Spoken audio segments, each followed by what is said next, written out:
Okay जी, good evening. कल हमने last में रजिस्ट्रेशन वाला टॉपिक ख़त्म कर दिया था और एलएलपी स्टार्ट कर दिया था। ठीक है, तो एलएलपी हम देखने वाले हैं। एलएलपी की फुल फॉर्म क्या थी? Limited liability partnership. इसका एक्ट नंबर कौन सा था? 2008। याद है अभी तक कितने एक्ट हम पढ़ चुके हैं? 4 एक्ट हम पढ़ चुके हैं। सबसे पहला एक एक्ट था हमारे पास 1872, इंडियन कॉन्ट्रैक्ट एक्ट 1872, है ना। इंडियन कॉन्ट्रैक्ट एक्ट 1872 ज्यादा काम में नहीं आता, कोई बात नहीं। उसके बाद मेन हमारा कौन सा एक्ट चलता है? Partnership act. Indian partnership act का ईयर कौन सा है? 1932, 1932। उसके बाद हमने पढ़ा था एलएलपी एक्ट 2008 और कंपनीज एक्ट 2013। तो एलएलपी का जन्म क्यों हुआ था मैंने आपको कल बताया था ना, कि 1932 से अंग्रेजों के जमाने से क्या चला आ रहा था? अनलिमिटेड पार्टनरशिप का कॉन्सेप्ट। लेकिन कंपनी भी चली आ रही थी। कंपनी में क्या फीचर होता है? Limited liability. पार्टनरशिप में क्या होता है? अनलिमिटेड।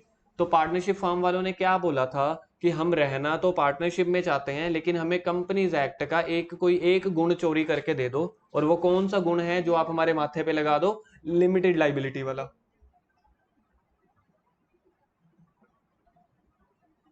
तो वो लिमिटेड लाइबिलिटी का गुण कंपनी से चोरी करके पार्टनरशिप ने अपने साथ में जोड़ लिया। इसलिए उसका नाम क्या पड़ गया? Limited liability partnership. और शॉर्ट फॉर्म में इसको क्या बोल दिया जाता है? एलएलपी। एलएलपी में किस एक्ट के अकॉर्डिंग हमें काम करना पड़ता है? 1932 के अकॉर्डिंग या 2008 के अकॉर्डिंग? 2008 के अकॉर्डिंग। याद रखना, एलएलपी में 2008 के अकॉर्डिंग काम करना पड़ेगा। अगर पार्टनरशिप में काम कर रहे हो सिंपल, तो 1932 के अकॉर्डिंग। एक बार यहां पे हम लिख लेते हैं। अगर मेरे को काम करना है पार्टनरशिप में, दूसरे नंबर पे मेरे को काम करना है एलएलपी में, तो इसका एक्ट कौन सा है आप लोग भी लिख लो, 1932। और एलएलपी का एक्ट कौन सा होगा? 2008।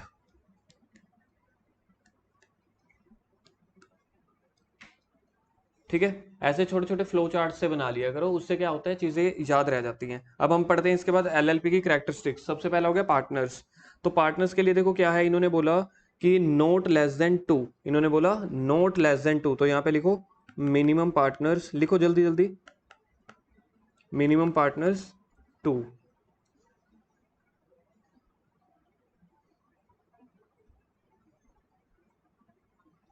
देर is no limit impose on the maximum. अब आगे लिखो इसके नीचे मैक्सिमम पार्टनर्स।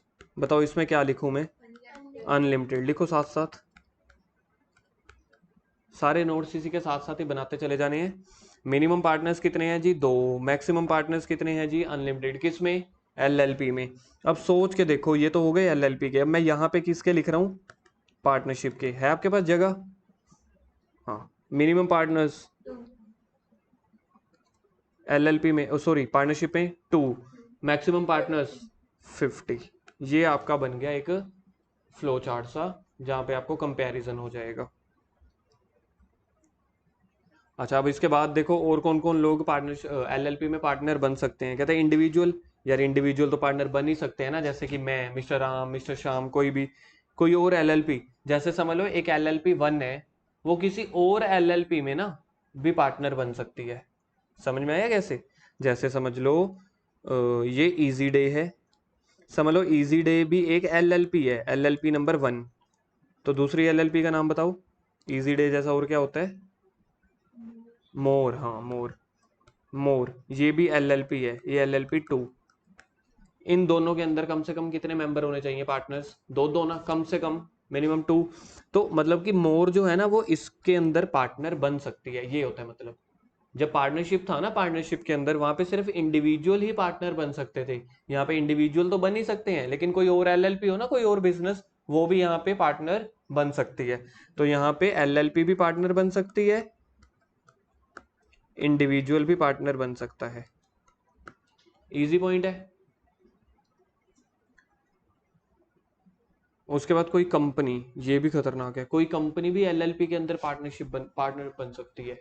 सर ऐसे कैसे? जैसे रिलायंस है, रिलायंस किसी एलएलपी में पार्टनर बनना चाहती है, तो वो भी बन सकती है। तो एलएलपी में कौन कौन लोग पार्टनर बन सकते हैं? इंडिविजुअल भी, एलएलपी भी, कोई और कंपनी भी। If a company becomes a partner in LLP, it has to nominate one of its member for this purpose। तो उसको ना, अब कंपनी में तो बड़े सारे मेंबर होते हैं, मतलब पार्टनर्स बड़े सारे होते हैं। 1000 भी हो सकते हैं, 500 भी हो सकते हैं, 1 लाख भी हो सकते हैं। उसमें से एक दो जनों को तो उनको प्रॉपर मेंबर काउंट करना पड़ेगा, क्योंकि कंपनी तो आपस में एक सर्टिफिकेट होती है या एक बिल्डिंग होती है, वो थोड़ी ना साइन करेगी, उसके बिहाफ पे साइन तो मुकेश अंबानी जी करेंगे ना। तो इसलिए इन्होंने बोला कि किसी एक मेंबर को आपको नॉमिनेट करना पड़ेगा। क्या के लिए नॉमिनेट करना पड़ेगा? कि कल को साइन करने हो, किसी को जेल में डालना हो, कोई और रिस्पॉन्सिबिलिटीज हो, कोई सवाल जवाब हो, तो कोई तो कंपनी का जो मेन मेंबर होगा वो आएगा। उसके बाद है contribution. There is no practice of share capital in the LLP. LLP में शेयर कैपिटल नहीं होती, but all partners contribute to LLP in some other forms. Contribution can be in several forms, cash, movable property. Contribution का मतलब लिखो, that is capital, that is capital. Contribution का मतलब क्या होता है? कैपिटल। तो कैपिटल तो लगानी पड़ेगी, चाहे आप बिजनेस के अंदर कैपिटल कैश में दे दो, चाहे आप कोई एसेट दे दो, वो एसेट भी आपकी कैपिटल मानी जाएगी। Third, designated partner. पढ़ क्या रहे हैं हम? कैरेक्टरिस्टिक्स। किसके कैरेक्टरिस्टिक्स पढ़ रहे हैं? एलएलपी के। पहला क्या था? पार्टनर। तो पार्टनर कम से कम कितने होने चाहिए? 2, मैक्सिमम कोई लिमिट नहीं है। मिनिमम कितने हैं? 2, मैक्सिमम कोई लिमिट नहीं है। कंट्रीब्यूशन कैपिटल वो तो लगानी पड़ेगी। तीसरा है डेजिग्नेटेड पार्टनर। देखो नाम याद रखो जल्दी से, डेजिग्नेटेड पार्टनर। डेजिग्नेटेड पार्टनर का मतलब होता है जो एक तरह से मेन पार्टनर है जिसने पार्टिसिपेशन करनी है। इन एलएलपी एटलीस्ट 2 डेजिग्नेटेड पार्टनर्स। थोड़ा सा ब्लर होगा तो आप अपनी बुक में देख लेना। डेजिग्नेटेड पार्टनर्स लिखो यहाँ पे अपने हाथों से फिर से, मिनिमम 2 पार्टनर्स इन एलएलपी।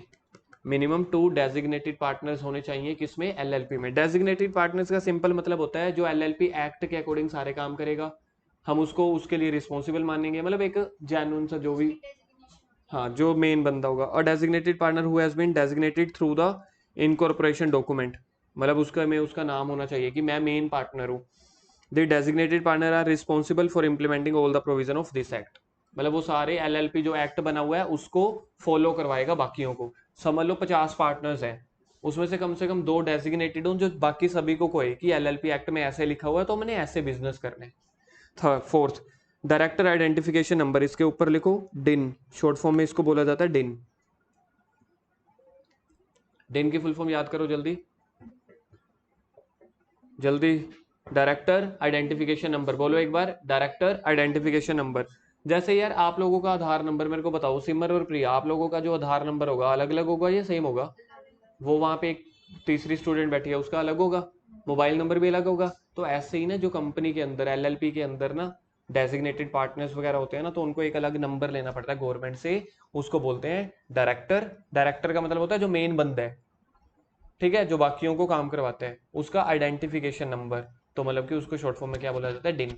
ये डिन कौन मतलब दिलवाते हैं? मेनली हम लोग दिलवाते हैं, हम सीए लोग होते हैं ना। तो ये डिन आप लोगों को पता भी नहीं चलेगा कैसे है, हमें ऑनलाइन जनरेट करवाना पड़ता है, कुछ ना कुछ ऑप्शंस होते हैं। तो हमारा काम वो होता है कि हम डायरेक्टर्स को ना उनका डिन दिलवाते हैं। तो उसकी फीस लगती है, समझ लो 1000-2000 रुपया, 500-1000 रुपया सरकारी फीस लगती है, 500-1000 रुपया हम अपनी फीस ले लेते हैं। तो ऐसे 2000 रुपये 3000 रुपये में एक डिन बनता होता है।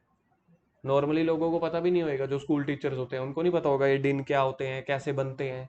ये सीए लोग बनवाते हैं डिन। तो अब मेरे पास जो क्लाइंट आते हैं मैं उनके डिन भी बनवा के देता होता हूँ। तो कह रहे हैं जो भी डेजिग्नेटेड पार्टनर्स होगा, मिनिमम डेजिग्नेटेड पार्टनर कितने होने चाहिए एलएलपी में? 2। तो दोनों के पास अपना एक डिन होना चाहिए। ऑब्टेन आइडेंटिफिकेशन फ्रॉम, देखो आ गया ना, फ्रॉम द सेंट्रल गवर्नमेंट। आजकल तो खैर ये ऑनलाइन ही जनरेट करवा देते हैं हम। राजपुरा में इसकी फीस जनरली हम लेते हैं 2-1000 रुपये, कभी 1500, 2000, 1000, 3000। चंडीगढ़ के जो मेरे क्लाइंट हैं उनसे 3-3000 भी लेते हैं एक डिन बनवाने के। चीज समझ में आ गई? तो ये डिन होना जरूरी है। विक नहीं, अब जैसे मैं हूँ, मैं 1000 रुपये ले रहा हूँ, समझ लो सरकारी गवर्नमेंट फीस है 800 रुपये। मैंने अपना क्लाइंट इसको पक्का बनाना था तो मैंने सिर्फ 200 रुपये मार्जिन लिया। अब जो बड़े बड़े मेरे चंडीगढ़ के सीए थे वो 4-4 हजार में बनाते हैं वही डिन। सीए के लिए तो एक तरह से एक सर्विस हो गई, एक प्रोडक्ट हो गया।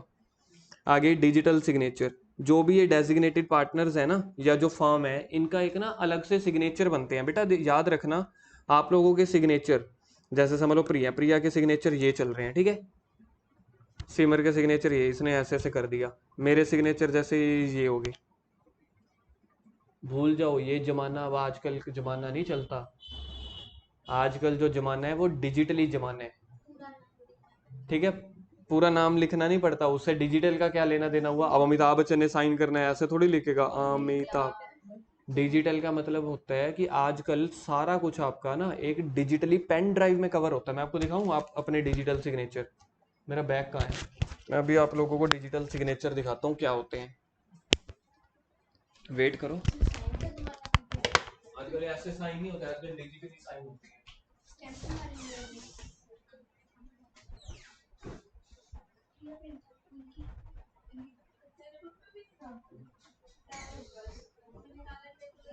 ये देखो, ये है जी साइन, ये डिजिटल सिग्नेचर दिखाता हूँ ना, अभी ध्यान से सुनते चले चले जाओ। ये तो आप लोगों का, आप लोगों ने मेरा मतलब वो तो ये बता दिया कि पेपर है, वरना मैं आप लोगों को साथ जैसे आप लोगों को बिजनेस पढ़ाता ना, आपको मजा आ जाता पूरा। देखो जी, आजकल जो यहाँ पे पहले पॉइंट पढ़ो, पॉइंट क्या है, पॉइंट नंबर 5 पढ़ो, डिजिटल सिग्नेचर। जो डेजिग्नेटेड पार्टनर है ना, उसके बाद डिजिटल सिग्नेचर होने चाहिए, ये है आपके digital signature.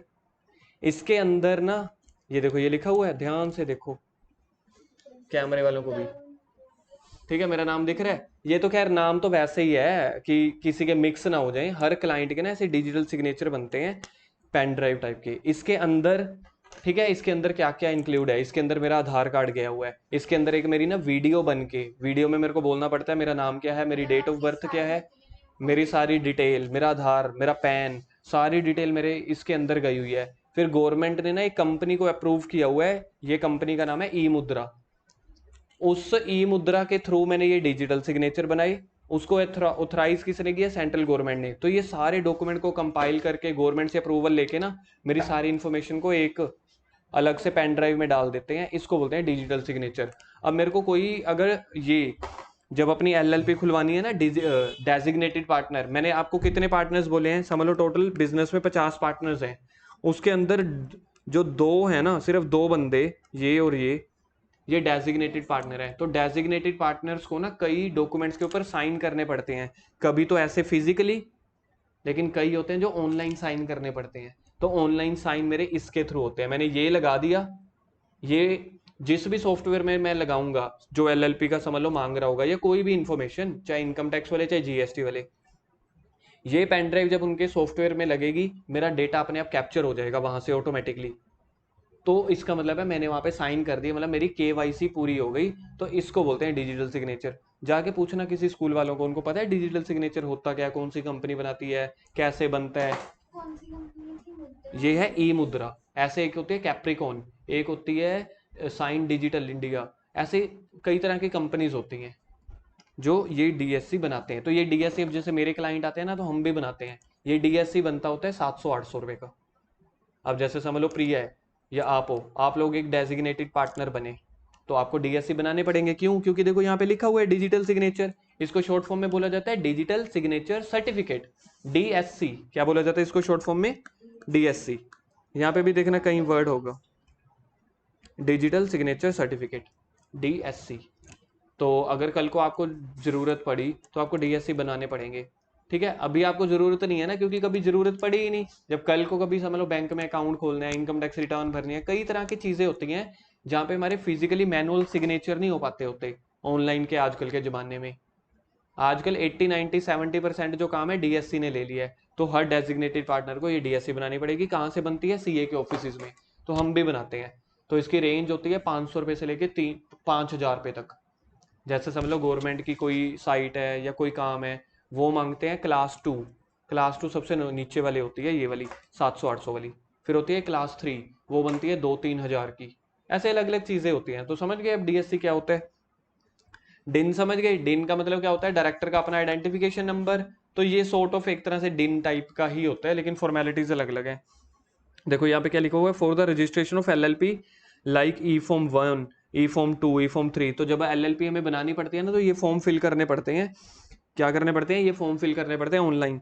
This forms sent online, आ गया ना online. They have the signature of designated partners. It is not possible to put signature manually on the form sent online. अब यार ऑनलाइन मेरे को फिल करना है, खुद बताओ, मेरे को सारा कुछ ऑनलाइन फिल करना है, मैं साइन कैसे करूं? तो इसलिए डीएससी का जमाना है। ये अब का नहीं है, पिछले 10-15 साल से जमाना आ गया है। आप लोग जैसे थोड़े और बड़े हो गए, आपको पता चल जाएगा मार्केट में क्या चलता है। आ गया लिमिटेड लाइबिलिटी। ये हमें पता है एलएलपी में पार्टनर्स की लाइबिलिटी लिमिटेड है, वो तो कल से ही हम सीख रहे हैं, तभी तो ये कॉन्सेप्ट दुनिया में आया। आगे participation.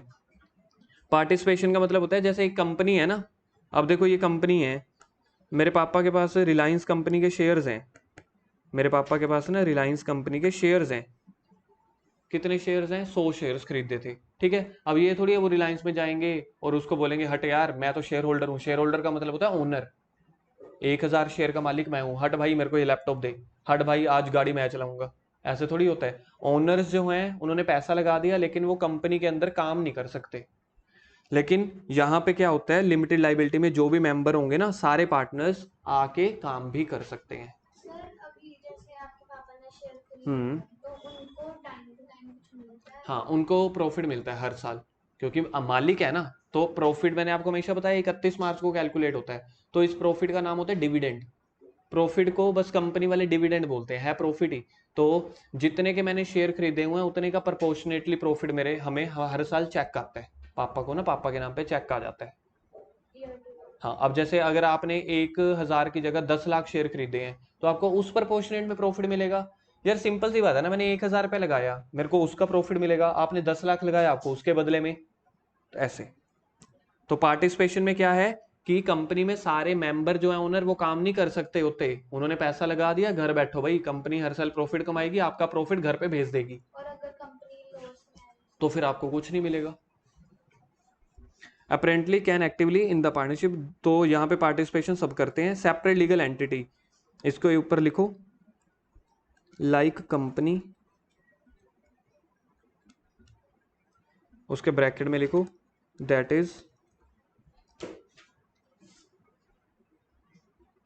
Is business and owners are, बताओ सेम पर्सन लिखूं कि टू डिफरेंट पर्सन लिखूं? डिफरेंट पर्सन, सेपरेट है ना, ये तो हमने याद है पहली कसम ही, अगर आप अकाउंट्स के पहले दिन आते हैं हमने शुरू यहीं से किया था, सेपरेट लीगल एंटिटी से, याद है जब हमने पहली कसम खाई थी कि बिजनेस और बिजनेस ओनर ये दो अलग अलग लोग होते हैं, business and business owners are two different persons, इसका मतलब होता है ये, इसका मतलब ये है कि आपको पार्टनर्स के हिसाब से नहीं सोचना, हमेशा एलएलपी के हिसाब से सोचना है, बिजनेस के हिसाब से, ठीक है। पार्टनर्स जिए पार्टनर्स मरे कोई दिक्कत नहीं, बिजनेस चलता रहेगा।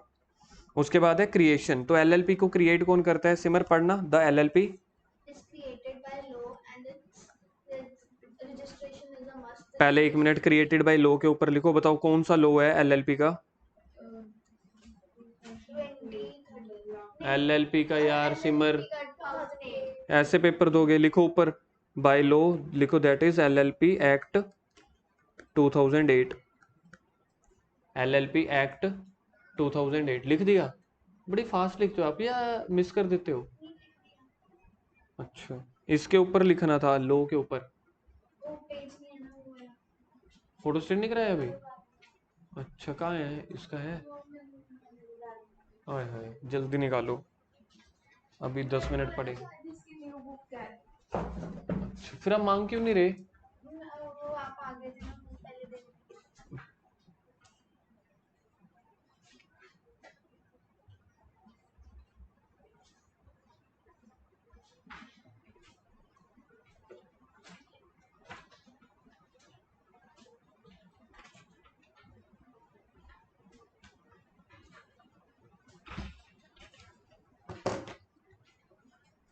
ठीक है, तो क्रिएशन का मतलब होता है एलएलपी बनाना, तो एलएलपी जो बनाते हैं तो किस एक्ट में बनाते हैं, जो एलएलपी का एक्ट है, तो लिखो ऊपर LLP act 2008, registration is must, और यहाँ पे लिखो, यहाँ पे इसके बाद लिखो but,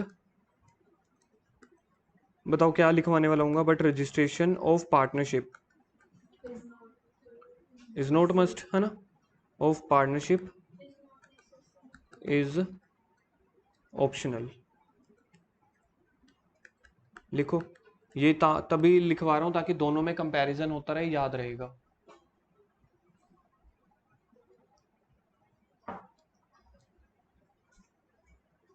the registration is done in accordance with the provision of, बताओ रजिस्ट्रेशन कौन से प्रोविजंस के अकॉर्डिंग होती है, एलएलपी के प्रोविजंस के अकॉर्डिंग ना, प्रोविजन मतलब कि law, rules. It should be borne in mind that general partner is created through contract and not by law, जो जर्नल पार्टनर है ना, डेजिग्नेटेड पार्टनर तो एक्ट के अकॉर्डिंग ही होते हैं, जर्नल पार्टनर जो बाकी 48 बच गए वो कॉन्ट्रैक्ट के अकॉर्डिंग ही हम बन गए पार्टनर। परपेचुअल सक्सेशन का मतलब होता है पार्टनर मरे, पार्टनर जिए, the show must go on, the business must go on. 50 में से कोई 2 पार्टनर मर गए, बिजनेस बंद कर दूं? यार सोच के देखो, जो हल्दीराम है, हल्दीराम पिछले 30-40 साल से कंपनी है, टाटा कंपनी पिछले 125 सालों से है। अब टाटा कंपनी का कोई एक समझ लो रतन टाटा नहीं, जो पिछले टाटा वाले थे, रतन टाटा के पिताजी, उनकी डेथ हो गई थी तो कंपनी बंद हो गई थी। धीरू भाई अंबानी की डेथ हो गई थी तो उसको मुकेश अंबानी ने कंटिन्यू किया ना, तो इसको बोलते हैं, इस फीचर को बोलते हैं परपेचुअल सक्सेशन। परपेचुअल का मतलब होता है, परपेचुअल का मतलब होता है फॉर एवर। लिखो फॉर एवर, या फिर इसका एक और नाम होता है इनडेफिनेट। इनडेफिनेट का मतलब लंबे समय पे चलने वाला। सक्सेशन का मतलब चलना। तो एलएलपी क्या है? Perpetual succession. पढ़ना प्रिय आगे। It's LLP has perpetual succession. Quittance, partners, मतलब पुराना पार्टनर आए जाए, बिजनेस में नए पार्टनर आए जाए, कोई दिक्कत नहीं है, बिजनेस क्या होगा, चलता रहेगा। परपेचुअल का मतलब होता है फॉर एवर, सक्सेशन का मतलब चलते रहना। Next, body corporate. Body corporate के ऊपर लिखो लाइक कंपनी।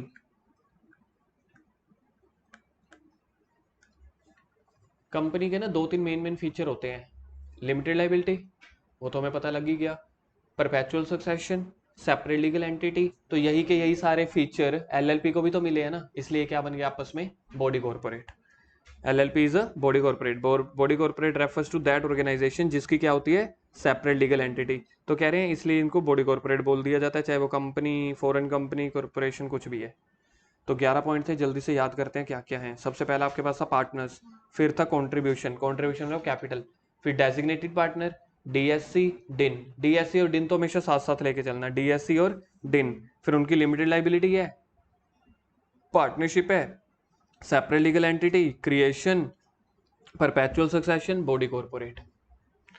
आगे इन दोनों का डिफरेंस, होमवर्क। इन दोनों का जो डिफरेंस है वो क्या है? होमवर्क है, सेल्फ रीड करने, पार्टनरशिप का और एलएलपी का। इसमें मेरे को देखने दो कि कोई अच्छा खास पॉइंट है कि नहीं। कशिश अभी पीछे बैठो। पार्ट प्रिवेलिंग है, पीछे बैठ जाओ आराम से। प्रिवेलिंग एक्ट इसका हो गया 1932, 2008 रजिस्ट्रेशन। इसमें सारे पॉइंट आपके कवर हो गए, जो मैंने अभी आपको लिखवाए थे ना, वही सारे पॉइंट आपको कवर हो गए। सेपरेट लीगल एंटिटी, ठीक है जी। परपेचुअल नेम ऑफ एंटिटी, हाँ ये वाला इसको इंपॉर्टेंट मार्क करो, नेम ऑफ एंटिटी को।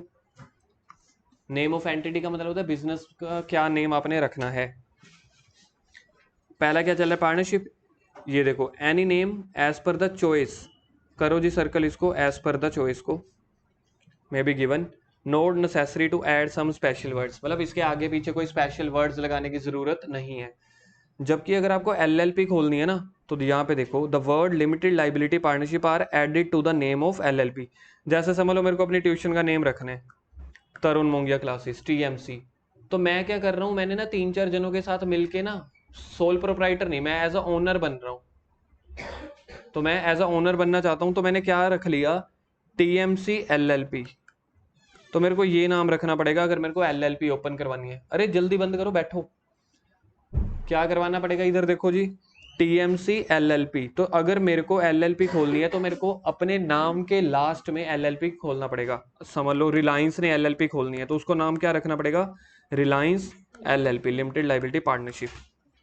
ऐसे ही कंपनी वालों की अपनी रिक्वायरमेंट्स होती हैं, कंपनी वालों को वर्ड पीछे लगाना पड़ता है, लिमिटेड या प्राइवेट लिमिटेड, ऐसे एलएलपी का नाम। नंबर ऑफ मेंबर हमने पढ़ लिए, लाइबिलिटी पढ़ ली, एजेंसी रिलेशनशिप, ठीक है। आगे होता है जी जॉइंट हिंदू फैमिली बिजनेस, इसको शॉर्ट फॉर्म में HUF बोला जाता है, हिंदू अनडिवाइडेड फैमिली। एक थे मिस्टर रामू, उनको मिल गई मिस्टर रामी, मिस्टर नहीं सॉरी मिस, अब वो बन गई मिसिज रामी। दोनों ने विवाह बंधन में प्रवेश किया तो ये इनकी HUF एग्जिस्टेंस में आ गई। जैसे ही एक युवक और युवती, उनकी हो गई शादी इंडियन हिंदू लॉ के अकॉर्डिंग, ठीक है, एक लड़का एक लड़की, तो ये दोनों का उसी टाइम पे क्या बन जाता होता है? एक HUF बन जाता है, हिंदू अनडिवाइडेड फैमिली, अगर आप भारत के वासी हो तो जनरली फिर उसके बाद क्या होते हैं, रामू रामी के बाद छोटा छोटा नोनू आ जाता है, एक गुड्डू आ जाती है, ठीक है। तो जब तक नोनू और गुड्डू भी आए हैं तब तक भी ये HUF ही चल रही है, हिंदू अनडिवाइडेड फैमिली। तो सबसे पहले जॉइंट हिंदू फैमिली बिजनेस को समझने से पहले हमें ये HUF का कॉन्सेप्ट सीखना पड़ता है। ये HUF का कॉन्सेप्ट इसके अंदर इंक्लूडेड होता है। तो यानी कि जब नोनू और गुड्डू की शादी हो जाएगी तो नोनू को मिल जाएगी नोनी ठीक है, जब नोनू को मिलेगी नोनी तब ये हिंदू अनडिवाइडेड फैमिली जो ऊपर थी ये टूट गई। रीजन क्या है, जब तक बच्चे कुंवारे हैं तब तक तो वो हिंदू अनडिवाइडेड फैमिली है, जैसे ही बच्चों की आगे शादी हो गई तो वो हिंदू अनडिवाइडेड फैमिली आगे सेपरेट हो जाती है। मेनली क्या है, मेनली यहाँ पे रामू रामी, उनके बच्चे नोनू नोनी, ये सारी क्या बन जाती हैं, HUF। ये कॉन्सेप्ट सबसे पहले आपको सीखना पड़ता है हिंदू अनडिवाइडेड के लिए। Before starting the joint Hindu family business, देखो इट इज नेसेसरी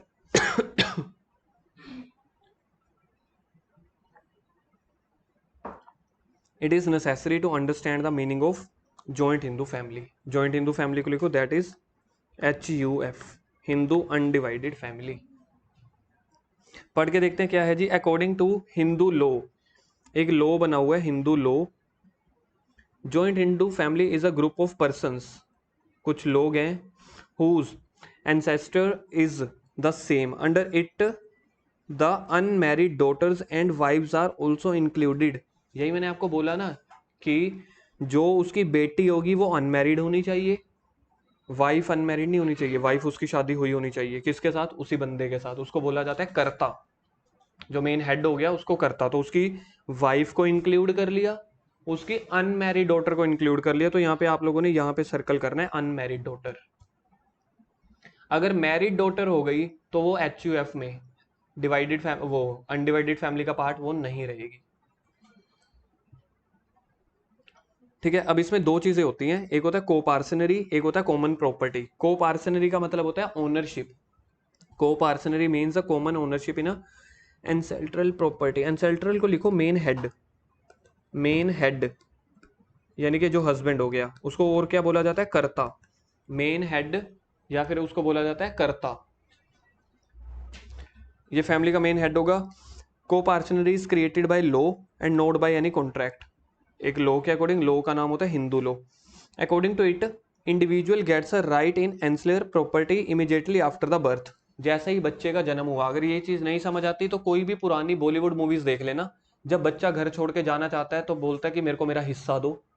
भाई तू क्या लेके आया था जो तेरे को हिस्सा मिले? वो कह रहे हैं आप लोगों ने मेरे को जन्म दिया ना, तो उस जन्म के साथ अपना, मतलब इंडियन एक्ट इतना अच्छा है, अगर आप इसको देखोगे ना, उस जन्म के एक्ट पेरेंट्स की ड्यूटी बन जाती है कि कल को अगर ये घर से सेपरेट होना चाहता है, छोड़ के जाना चाहता है, इसको इसका हिस्सा दोगा, हिस्सा देना पड़ेगा। कौन देगा? वही पेरेंट्स, यानी कि हस्बैंड, ठीक है। अपनी बॉलीवुड मूवीज में तो बहुत आम बात होती है, मैं घर छोड़ के जा रहा हूँ, ये लो अपने कागज।